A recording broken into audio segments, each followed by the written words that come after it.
شروع میں جامعہ میں کمپلسری تھا کہ آپ کو جمنا میں جا کر تیرنا ضروری تھا. اگر آپ جمنا میں تیر نہ پائے تو پھر آپ جامعہ کے طالب علم نہیں ہوتے تھے. بہرحال خدا کہتا ہے کہ میں نے زندگی اور موت کو پیدا کیا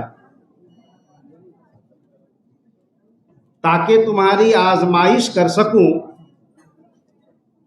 کہ تم میں سے بہتر کام کرنے والا، بہتر عمل کرنے والا کون. آپ دیکھ رہے ہیں وطن سماچار. جامعہ نیشنل فاؤنڈیشن جو راشٹر کی ایکتا اور اکھنڈتا کو سنشچت کرنے کے سپنے کے ساتھ آگے بڑھ رہا ہے. جامعہ نیشنل فاؤنڈیشن جس کا یہ سپنا ہے کہ وکست بھارت کے سپنے کو ساکار کیا جائے، زیادہ سے زیادہ لوگوں کو شکشا اور روزگار سے جوڑا جائے، اسی سنکلپ کے ساتھ جامعہ نیشنل فاؤنڈیشن آگے بڑھ رہا ہے. اسی کڑی میں جامعہ ملیہ اسلامیہ نے دیش کے ہیرو، دیش کے فریڈم فائٹر اور ساتھ ہی جامعہ ملیہ اسلامیہ کے سنستھاپکوں میں سے ایک پورو راشٹرپتی ڈاکٹر ذاکر حسین کو ان کی 129ویں برتھ اینیورسری کے موقع پر یاد کیا. اس موقع پر جامعہ ملیہ اسلامیہ کے شیخ الجامعہ مظہر آصف، جامعہ ملیہ اسلامیہ کے رجسٹرار مہتاب عالم رضوی، پورو ودیش منتری اور ڈاکٹر ذاکر حسین کے نواسے سلمان خورشید اور ڈاکٹر سید فاروق جو ہمالیہ ڈرگ سے جڑے ہوئے ہیں. ان کے علاوہ اس پروگرام میں جامعہ نیشنل فاؤنڈیشن کے سیکریٹری مرزا قمر الحسن بیگ سمیت کئی گنمان ہستیاں موجود تھیں. اس موقع پر پورو ودیش منتری سلمان خورشید نے جامعہ کے ساتھ اپنی یادوں کو ساجھا کیا. اپنے نانا کے ساتھ انہوں نے اپنی یادوں کو ساجھا کیا. اس کے ساتھ ہی شیخ الجامعہ جامعہ ملیہ اسلامیہ نے ایک طویل ترین خطبہ بھی دیا. اس پروگرام میں پورو نوکر شاہ اور ساتھ انڈیا اسلامک کلچر سینٹر کے board of trustee Qamar Ahmad اور اس کے ساتھی شفیق الحسن، اس کے علاوہ ڈاکٹر محسن ولی سمیت کئی گنمان ہستیاں موجود تھیں. تصویروں میں آپ دیکھ سکتے ہیں ایک سے بڑھ کر ایک چہرے جو جامعہ کے ساتھ اپنے جڑاؤ کو، راشٹر کے ساتھ اپنے جڑاؤ کو اور اس کے ساتھ ڈاکٹر ذاکر حسین صاحب کے ساتھ اپنے جڑاؤ کو دکھانے کی کوشش کر رہے ہیں. اس موقع پر پرائز ڈسٹریبیوشن کیا گیا اور ساتھ ہی کلچرل پروگرام بھی پیش کیے گئے جس کا لوگوں نے خوب جم کر کے آنند بھی اٹھایا. اس کے ساتھ ہی جامعہ نیشنل فاؤنڈیشن کی خدمات اور اس کی کاوشوں اور اس کی کوششوں کو راشٹر کے لیے، راشٹر کی ایکتا کے لیے، راشٹر کی اکھنڈتا کو سنشچت کرنے کے لیے، اس کے ساتھ ہی شکشت بھارت اور وکست بھارت کے سپنے کو ساکار کرنے کے لیے جامعہ نیشنل فاؤنڈیشن کی کوششوں اور کاوشوں کو سراہا بھی گیا. آئیے آپ کو دکھاتے ہیں سیدھے گراؤنڈ زیرو سے یہ خاص رپورٹ.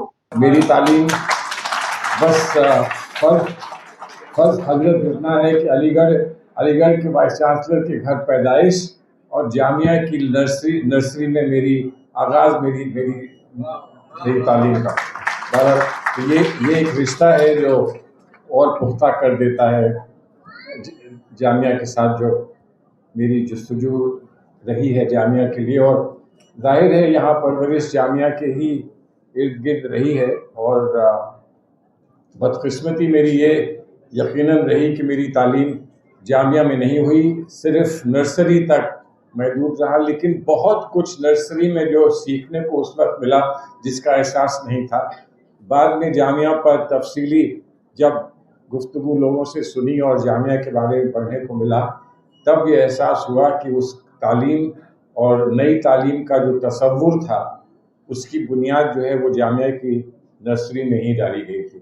اور اس کے بعد جامعہ میں پرائمری میں، پھر سیکنڈری اسکول میں، ثانوی میں جو 1 ڈے ان کا اسکول ہوا کرتا تھا، ایک دن کا مدرسہ ہوا کرتا تھا، بچوں کا اپنا بینک ہوا کرتا تھا. آپ نے تو بینک بہت بعد میں بنایا ہے، لیکن جامعہ کے طالب علم جو تھے وہ اپنا بینک جامعہ میں چلایا کرتے تھے. اور پھر وہاں پر مرغی پالن وغیرہ بھی ہوتا تھا. اور شاید یہ بھی لوگوں کو یاد نہ رہا ہو کہ جامعہ میں شروع میں جامعہ میں کمپلسری تھا کہ آپ کو جمنا میں جا کر تیرنا ضروری تھا. اگر آپ جمنا میں تیر نہ پائے تو پھر آپ جامعہ کے طالب علم نہیں ہوتے تھے. بہرحال معزز حضرات، وائس چانسلر صاحب، بڑی خوشی کی بات ہے کہ آج کچھ کہنے کو مجھے مدعو کیا گیا ہے. یقیناً آسان نہیں ہے کوئی آپ سے یہ کہے کہ اپنے گھر، اپنے خاندان، اپنے بزرگوں اور اپنے اداروں کے بارے میں کچھ کہو. کیا کہیں؟ سوال تو یہ ہے کہ وہ ہمارے بارے میں کیا کہتے ہیں، اس کا اس سے کچھ مقصد پورا ہوتا ہے. ہم ان کے بارے میں کیا کہیں گے وہ ہمارے انجام میں, ہماری زندگی کے انجام میں ظاہر ہے, وہ واضح رہتا ہے, اور یقیناً کبھی نہ کبھی تاریخ اس پر اپنا فیصلہ سنائے گی. لیکن وائس چانسلر صاحب, میں آپ سے مخاطب ہوتے ہوئے مجھے فخر اس بات کا ہے کہ میں یہ کہہ سکوں, آج بہت دفعہ 3 مئی کو اور 8 فروری کو آنے کا موقع ملتا ہے جامعہ میں, جب بھی تلاوت کا موقع ہوتا ہے اور جامعہ میں کوئی جلسہ ہوتا ہے. لیکن میں سمجھتا ہوں کہ اور لوگ تائید کریں گے میری اس بات کی کہ یہ شعر اگر آپ کے لیے پڑھ دیا جائے کہ یوں تو دنیا میں ہے سخنور بہت اچھے, کہتے ہیں کہ غالب کا ہے انداز بیان. آج کا یہ جلسہ جس کا کریڈٹ آپ کو جاتا ہے, ببلو بھائی کو جاتا ہے, نوید صاحب کو جاتا ہے, اور سارے یہاں جتنے معزز لوگ موجود ہیں سبھی کو جاتا ہے. لیکن آپ میں خاصیت ہے کہ آپ کے پاس ایک ذخیرہ ہے, اور میں آیا تھا تو میں نے یہ فیصلہ کیا تھا کہ آپ کو کچھ حصہ ذاکر صاحب کی کتاب کا, ان کو ہم میاں کہتے تھے تو میں میاں ہی کہوں گا, میاں کی ابو خان کی بکری کے قصے آپ کو سناؤں. لیکن وہ قصہ تو بہت بہتر طریقے سے آپ نے ہمارے سامنے پیش کیا ہے. لیکن بس یہی کہہ سکوں, کہتا رہوں گا کہ ہمیں بکری یاد رہے. بکری سے خاص رشتے میرے بھی رہے ہیں, لیکن ویسی بکری نہیں تھی جیسی بکری ذاکر صاحب کو ملی تھی, ویسی بکری نہیں. لیکن بہرحال جو ذخیرہ آپ کے پاس ہے اس کا ایک ذکر جو ابھی کسی نے نہیں کیا, اور میں سمجھتا ہوں ایسی ہی ایک محفل رہی ہوگی جس میں جواہر لال نہرو بھی تھے اور جناح بھی تھے, اور شاید فاطمہ جناح بھی تھیں.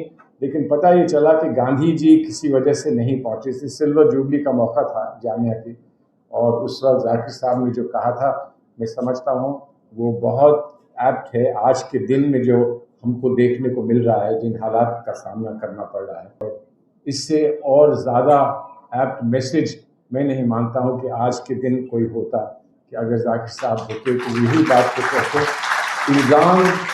الزام ایک دوسرے کو نہ دو. آج سوال اس کا نہیں ہے کہ کس نے یہ شروع کری ہے, یہ آگ کس نے لگائی ہے, سوال اس کا ہے کہ اس آگ کو کون بجھا سکتا ہے. اور میں مانتا ہوں کہ ایک بہت بڑا کردار اور رول اس میں ان اداروں کا ہو سکتا ہے جس میں یقیناً جامعہ کی شناخت آتی ہے, کیونکہ یہیں سے آزادی کا پیغام پھیلا تھا.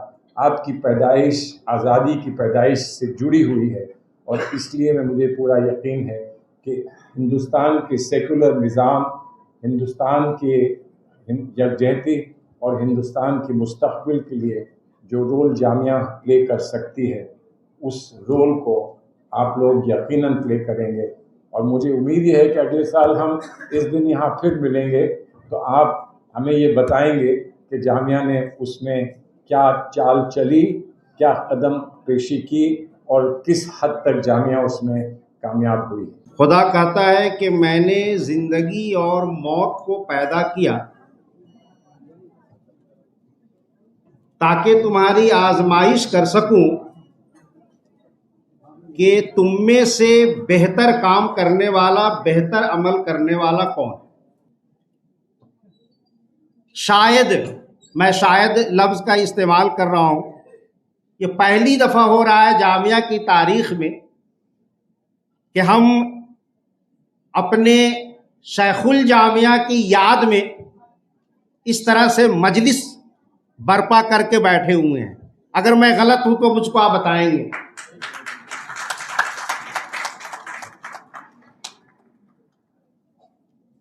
ایک انسان جس نے اپنی پوری زندگی جامعہ کے لیے وقف کر دی ہو, ایک انسان جو سوتا ہو جامعہ کا خواب دیکھ کے سوتا ہو, اور جگتا ہو تو جامعہ کا خواب دیکھ کے جگتا ہو, اس کی یاد میں ہم ایک ساتھ یہاں بیٹھے ہوئے ہیں.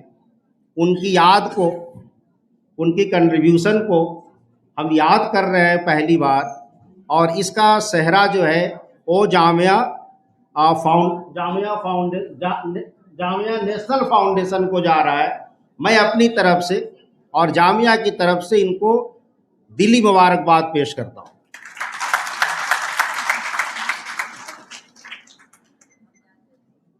میں 2019 تک ذاکر صاحب کے بارے میں تھوڑی بہت جانکاری مجھ کو تھی. جب حکومت ہند نے مجھ کو نیشنل ایجوکیشن پالیسی کی ڈرافٹنگ کمیٹی کا ممبر بنایا، یہ ذمہ داری دی کہ آپ کو اگلے 30 سال کی جو ہندوستان کی تعلیمی پالیسی ہے اس کو بنانا ہے، تو اس وقت میرے سب سے جو پہلے دھیان میں آئے وہ مہاتما گاندھی تھے، اور واردھا کا جو ان کا سیشن تھا وہ تھا، اور نئی تعلیم تھی. پھر ہم نے نئی تعلیم کو پڑھنی شروع کی، مہاتما گاندھی کو پڑھا، اسی سلسلے میں ذاکر صاحب کو بھی پڑھنے کا موقع ملا. ذاکر صاحب کا ایک انٹرویو 1966 میں ایک اردو مجلے میں شائع ہوا تھا. میں اس کا ایک اقتباس خاص کر ان بچوں کے لیے پڑھتا ہوں. میں قائم گنج ضلع فرخ آباد کا رہنے والا ہوں، لیکن میرا جنم 1897 میں حیدرآباد میں ہوا تھا. مجھے تاریخ ولادت معلوم نہیں. میرے والد محترم وکیل تھے. میں ابھی 9 سال کا ہوا تھا کہ میرے پتا جی کا دیہانت ہو گیا، جو میگزین میں لکھا ہے، اور میں 12 سال کا ہوا تھا کہ میری ماں مجھے چھوڑ کر چل بسی. یہاں پر میرا جو ذاکر صاحب کو دیکھنے کا جو نظریہ ہے وہ تھوڑا الگ ہو سکتا ہے. ذاکر صاحب کے زندگی میں 3 آدمی کا بہت بڑا کنٹریبیوشن ہے. ایک ان کی اماں کا، دوسری ان کی شریک حیات شاہجہاں بیگم کا، اور تیسرے ان کے استاد محترم جو اسلامیہ کالج فرخ آباد کے تھے، ان کے بارے میں وہ لکھا ہے، میں پڑھوں گا. جو یہاں پیارے ہمارے بچے بیٹھے ہوئے ہیں ان کے لیے میں عرض کرتا چلوں کہ ماں کی دعاؤں کے بغیر دنیا میں کوئی چیز ممکن نہیں. یہ میں ہمیشہ اپنی لیکچر میں کہتا ہوں کہ اللہ کے رسول صلی اللہ علیہ وسلم نے کہا کہ الجنت تحت الاقدام الامہات، جنت ماں کے پیر کے نیچے ہے. یہ نہیں کہا کہ تمہاری جنت تمہارے ماں کے پیر کے نیچے ہے. آپ دونوں جملے میں آپ فرق کیجئے. یہ کہا کہ جنت ماں کے پیر کے نیچے ہے. یہ نہیں کہا کہ تمہاری جنت تمہاری ماں کے پیر کے نیچے ہے. اس بنا پر ہر وہ لڑکی جو کل کی ماں ہے اس کے پیر کے نیچے جنت ہے، اور اس بنا پر ہر لڑکی کا عزت کرنا ایک مرد پہ واجب ہے.